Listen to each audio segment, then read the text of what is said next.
Hi yo-yo viewers, subscribe చేసేటప్పుడు అక్కడ ఉండే గంట సింబల్ ను ప్రెస్ చేయడం మర్చిపోవద్దు. సినీ గ్లామర్ కు పాలిటిక్స్ అన్నది కొత్తేమీ కాదు. సినిమా సెలబ్రిటీస్ గా క్రేజ్ వచ్చాక రాజకీయాల్లోకి రావడం కామన్. ఎన్టీఆర్ దగ్గర నుంచి జనసేన అధినేత పవన్ కళ్యాణ్ వరకు అలా చేసిన వారే. అయితే కొందరు మాత్రం రాజకీయ ప్రక్షాళన అన్నట్టు కాకుండా ఉన్న పార్టీలోనే ఏదో ఒక దానిలో చేరతారు. ముఖ్యంగా దర్శక నిర్మాతలు ఈ విధంగా చేస్తుంటారు. ఇక ఎన్నాళ్ళ నుండో మాస్ అండ్ కమర్షియల్ డైరెక్టర్ వివి వినాయక్ రాజకీయాల్లోకి వస్తారని వార్తలు వచ్చాయి. రాజకీయ నేపథ్యం ఉన్న కుటుంబం కాబట్టి వినాయక్ గురించి ఇలాంటి వార్తలు రావడం కామన్. అయితే ఈ కామెంట్స్ పై వినాయక్ నోరు విప్పాడు. తాను డైరెక్టర్ అవుతానని అనుకోలేదు, అలా జరిగింది. రాజకీయాలకు కూడా వెళ్లాలని ఆలోచన లేదు, ఒకవేళ అలానే కుదిరితే అదే చేస్తా అంటూ తన రాజకీయ ప్రవేశంపై ఒక క్లారిటీ ఇచ్చాడు వినాయక్. స్టార్ డైరెక్టర్ కాబట్టి వినాయక్ ఏ పార్టీలో చేరుతాడు అన్న డిస్కషన్స్ కూడా మొదలు పెట్టారు నెటిజన్లు. కొందరు టీడీపీ, మరికొందరు వైసీపీ అంటుంటే మెగా ఫ్యామిలీ అభిమానంతో జనసేనలో చేరుతాడని కొందరు అంటున్నారు. చిరంజీవి ప్రజారాజ్యం పెట్టినప్పుడే వినాయక్ కు సీట్ ఇస్తారని అనుకున్నారు,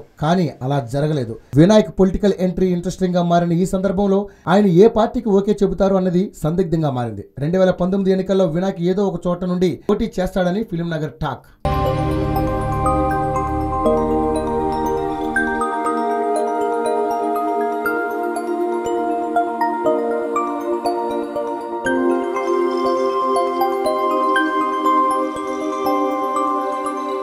ఈ వీడియో గనుక మీకు నచ్చినట్లయితే లైక్ చేయండి, షేర్ చేయండి అండ్ సబ్స్క్రైబ్ చేయండి.